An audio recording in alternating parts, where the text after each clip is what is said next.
It's the Mustang Insider Show.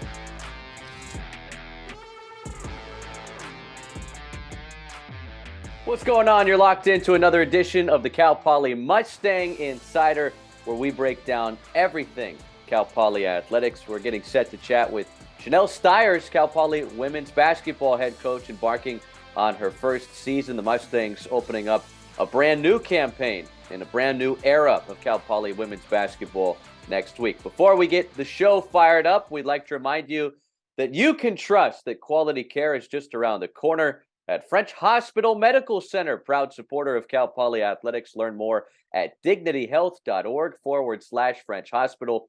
And our friends at Grocery Outlet, I mean, they've got you covered for anything you need. Try the Grocery Outlet Mustang Tailgater recipe book. You won't want to miss it. Get all your fresh ingredients at Grocery Outlet's San Luis Obispo store, conveniently located on Madonna Road. Feast on tailgating favorites before a game or at home. Download the Mustang Tailgater booklet today on gopoly.com/publications. All right, with me, Shanele Stiers, embarking on her first season as the head coach of the Cal Poly women's basketball program. Hey, I mean, this has been an off season unlike any other for you, right? I mean, obviously you've gone to different programs before, and your most recent stop, you took over that head coaching job and had a lot of success in your time there. But how different has this been, taking over this Cal Poly program, getting settled in San Luis Obispo, getting to know the team, hiring a staff? I mean, have you gotten much sleep the last 8 months? No, I haven't, but it's been a lot of fun. I think one of the things that's probably one of the biggest differences between this stint and my last position is that I was able to hire a really great coaching staff. And look, I've worked with some fabulous coaches, and I had some great volunteer coaches and some really good full-time assistant coaches at East Bay. But to have a full coaching staff, a director of basketball operations, it's just a real blessing to work with people that you love every day, full-time, that are passionate about developing young women like we are. And then I think the other thing is just really kind of taking something that I think a lot of people have a lot of love for in this community, which is our women's basketball program, and trying to put our own unique flavor to it. And the skill development that we started with in the spring, it carried over tremendously through the summer, where we kind of pivoted off of, the primary focus on just getting to know the girls, to their skill development, and then more so to our team's cohesiveness, which has really been a focus of ours the last 3 or 4 months. Because, what's so interesting about athletics is in team sports is, I think, one of the biggest missing ingredients in teams nowadays is teamwork. And I think that sounds really, really trite, but it's really, really true. And so our girls have really grown, I think, by leaps and bounds in terms of the way that they comport themselves on the court, their work ethic, and really understanding what it takes to win. And so I think we're implementing a lot of things, I think, foundationally this first season that are going to set us up for long-term success. Well, the season's almost here. I mean, we're about a week away from doing the real thing and playing somebody else a couple times a week. And look, I know the position that this program was in when you took it over, not too far removed from contention atop the Big West, but you did mention that when you got the job that it is a process. So as you've gone through your process with your returning players and a few transfers that you were able to bring in, what was the big off-season focus for you guys as the staff? Was it looking at the transfer portal? Was it developing talent that was already here? Was it looking at high school players for the next 2-3 years? I mean, when you got here and you looked at the roster and what you had coming back and were able to meet face to face with the girls, like what was ultimately step number one in getting this program back into contention to compete for championships? Well, I think step number one was really foundationally laying a foundation and a culture of winning and having an expectation to win. So as much as we were purviewing recruiting, and that has been a tremendous focus, but there's some really tremendous young people in this program, and I think we've been really pleased to be able to work with them in the short time that we've had them. But I do think that there's just a relearning of kind of how to go about the day-to-day process of what it takes to be a championship program. And I think that's really what our focus has been, from the acquisition of the coaches that we've brought in. We were able to bring in 3 transfers, all of whom I think their best basketball is still out ahead of them, while we've been really, really lucky to have some hardworking young ladies that we inherited, trying to focus on developing them so that they can be at their best when it really counts. So um, Kaizen has kind of been the word that we've adopted this season, which is the Japanese term for constant improvement, and really taking a long-term approach to what I think a lot of times young people nowadays, they want results, in 2 or 3 weeks. I'm gonna modify this Right. behavior. I'm gonna shoot more. I'm gonna get in the gym a little bit more, and then hey, where are the results? So really trying to get these young women to buy into having a long-term process oriented mindset.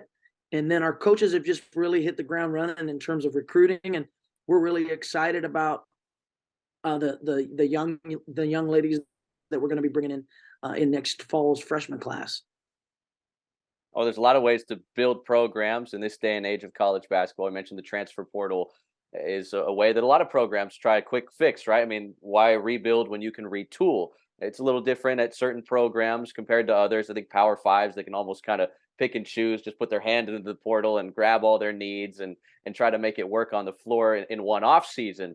That being said, I mean, you did bring in a few transfers and a few transfers that have been a part of winning cultures and have accomplished great things at this level. You bring in a transfer from Butler, who was a Big East all freshman a couple of years ago. You bring in a transfer from California Baptist, and people might not know, but they nearly went undefeated a couple of years ago. So tell me a little bit about some of these newcomers that Cal Poly fans ought to get adjusted to and got to get familiar with before we tip things off. Well, I'm glad you brought that up, Chris. Muturi is a young lady who's from Washington, and she's a graduate student for us now. She's in our accelerated business major, and she's just been a lot of fun to coach. She's got raw talent every way to Sunday. She was on the All Big East freshman team 2 or 3 years ago. She got her degree in 3 years, but she can score all over the floor. Fabulous athlete, can take you off the bounce from the perimeter, can hit the three, can post you up, can out of area rebound, is a tremendous help side defender, gets her hands on a lot of loose balls for deflections, is learning to take charges, a tremendous help defender. She brings a lot of just the grind of the Big East. She brings a lot of that, and a lot of our younger players really look up to her and have had some great one-on-ones with her in terms of, hey, share with us what you know about winning at the highest level. So I'm really looking forward to her getting in top shape right now. She's battled some issues with her Achilles, but she's getting back into top physical form. So we should be seeing big things from her this season, which I'm really excited about. And then you mentioned Taylor Wu, young lady who comes to us as a junior transfer from Cal Baptist, and again a really high level caliber program that a lot of people, I think you're right, Chris, kind of sleep on the West Coast. Is, they've had tremendous success. WAC championship a couple years ago, almost went undefeated, went to the NCAA tournament. She's somebody who just brings really a lot of kind of that dynamic passing, kind of thread the needle passing, gets the ball into places where people can score the ball simply and easily. And so she's got a facilitation first mindset at the combo guard position, but she can also shoot the three and attack the rim, and really does a good job of collapsing defenses and finding open shooters. She's improving every day with our defensive fundamentals. And then we've got another young lady who spent 2 seasons at Georgetown and 2 seasons at Penn. So she's an Ivy League transfer, but brings great maturity. She's Slovakian. And so she brings another dimension to our team in terms of senior leadership. She's another grad transfer for us. And they've all three really fit in well with the nucleus of returners from last season. And I think, whether we're going to play small or whether we're going to play a little bit more traditional where we can get the ball into Yulia, our Polish center, and some of our other bigs, we're going to try to play, stylistically, probably a little bit different based upon the combinations on the floor. But I'm really looking forward to kind of figuring that out. We're probably a little bit farther behind than where I'd like to be, even though games are about to start here. But they're really coming together well. They're just starting to kind of click with their team chemistry. And so it's been a lot of fun seeing them grow and get better together. And I think that is one of the things you alluded to, the transfer portal.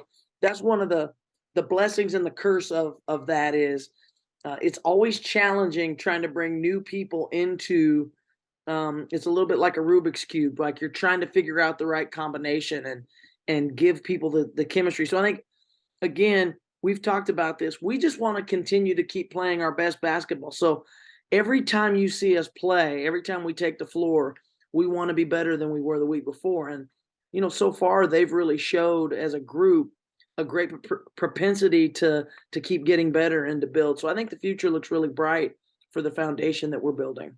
Shanele Stiers, Cal Poly women's basketball head coach, our guest on Mustang Insider.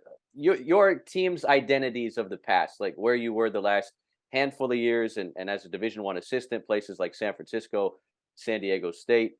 What's the identity of a Shanele Stiers coached basketball team? And I know you might not see that off the bat, right? I mean, in game one and season one, but when everything's clicking and your system is well known and well learned amongst your players, like what does that look like for a fan sitting in the stands at Mott Athletic Center being like, you know what? That is Stiers' brand of basketball. That is Cal Poly basketball. Yeah.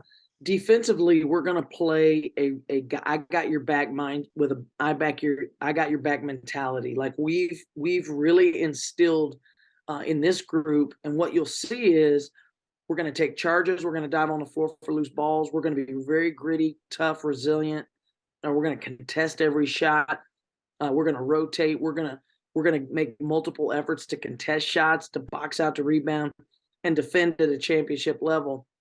Conversely, on the other side of the ball, I think especially early on, we're probably going to have to control pace a little bit with our style of play and make sure that we're getting the ball in the hands of our primary scoring options. And I think systematically, we want to play fast, but I also think we want to play smart. So I think you're going to see a lot of great ball movement. Teams that I've been fortunate enough to coach in the past have been really known for their ability to share the basketball, create and look for open shots together. So, I wouldn't call us the Golden State Warriors, but obviously I think that's a great way to kind of envision where we want to go is really versatile, positionless, ball movement, player movement, and then, a little bit of that Draymond Green mixed in on the defensive end to give you that defensive intensity, that nastiness that I think really comes together well. You've got, some finesse, some skill, some athleticism, and a lot of grit, toughness, heart, determination, and more importantly, a lot of togetherness. I think that's the big thing is, and I'll keep saying this until, the cows come home.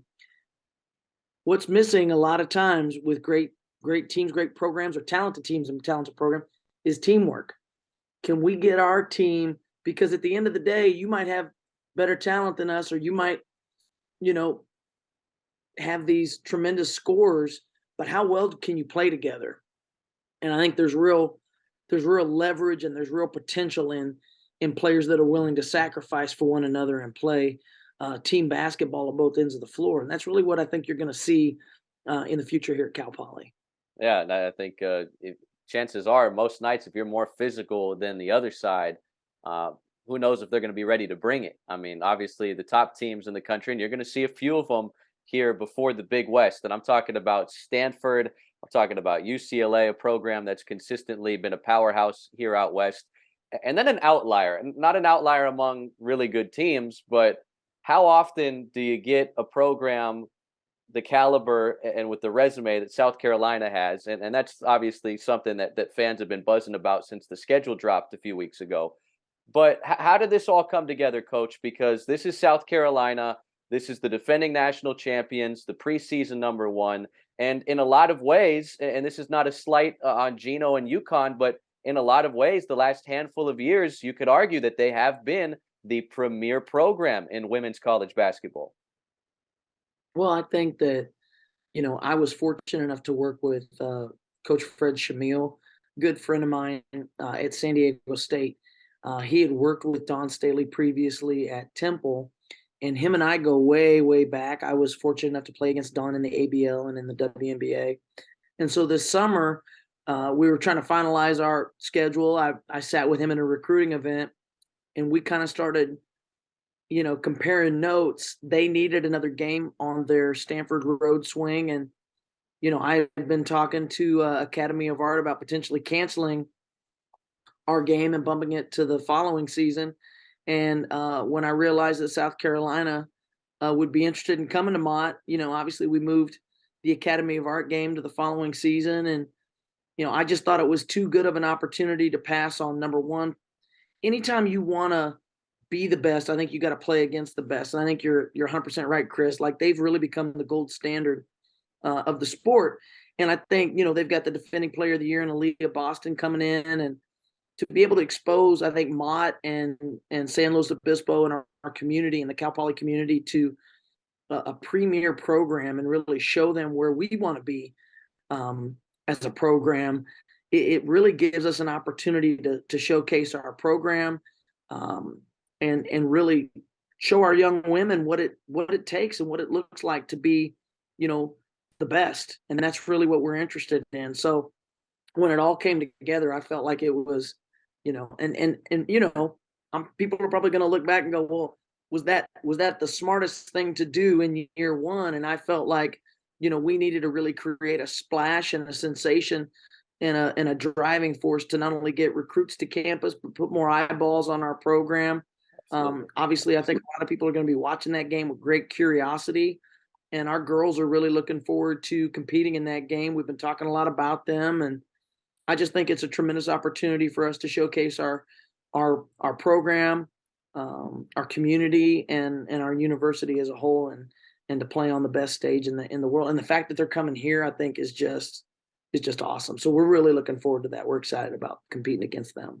Well, and not to mention, I mean, I go different places around the country, and I tell them I live in California, and people that aren't familiar with California think it's just San Francisco, LA, and a bunch of whatever in between. And I tell them I live in San Luis Obispo. I tell them it's a popular halfway point between LA and San Francisco. And to have a program like South Carolina come this year, I know Louisville came last year. Coach Smith was able to really help put that game together with his daughter in the program. I really think, Coach, I don't know about you, but this should be a yearly tradition where we get a powerhouse type of program here on the Central Coast. I mean, I know they got the Maui Jim Maui Classic and the Bahamas and all this other stuff, but I mean, San Luis Obispo ain't a bad place to be. Well, it's the place to be, and we're going to make it the place to be in college basketball. So we're excited about doing it. And Chris, you and I are on the same page. I think we got to make this a yearly thing where we're trying to bring the best programs into Mott and really get people in this community excited about our women's basketball program and showcase the talent that we're going to bring in and the young ladies that are in our program, but also give our players and our community a chance to see the best and our team play against the best.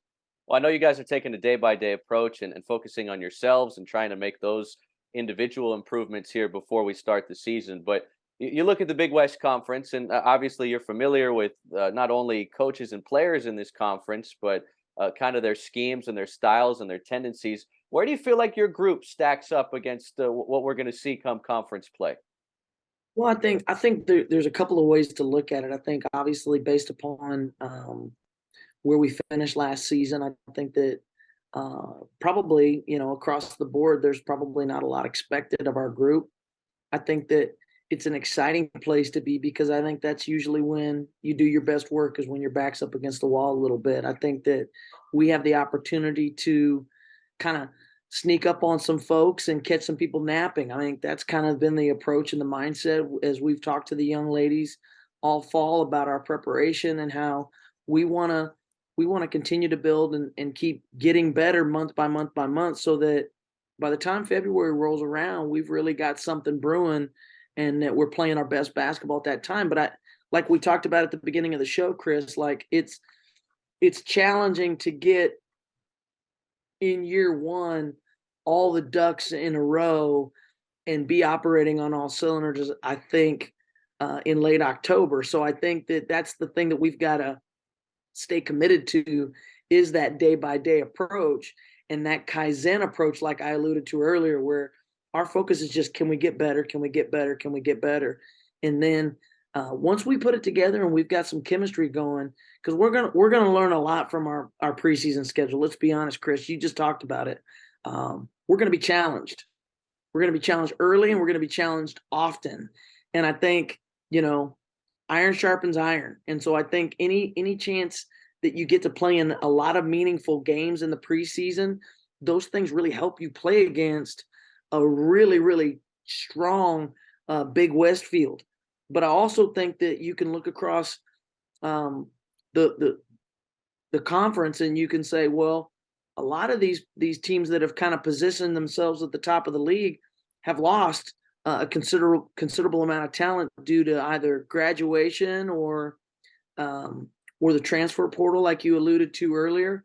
So those coaches are going through some big time transition as well, and I think that really gives us an opportunity, I think, to compete and move up a little bit in terms of where we've been previously. So I'm excited to see what the girls can do, and I'm excited to get to the Big West schedule, because I think that's really where we're going to find out about really how much our preseason and how tough our preseason is, how much it helps us as we pivot into January and February and down the home stretch into March.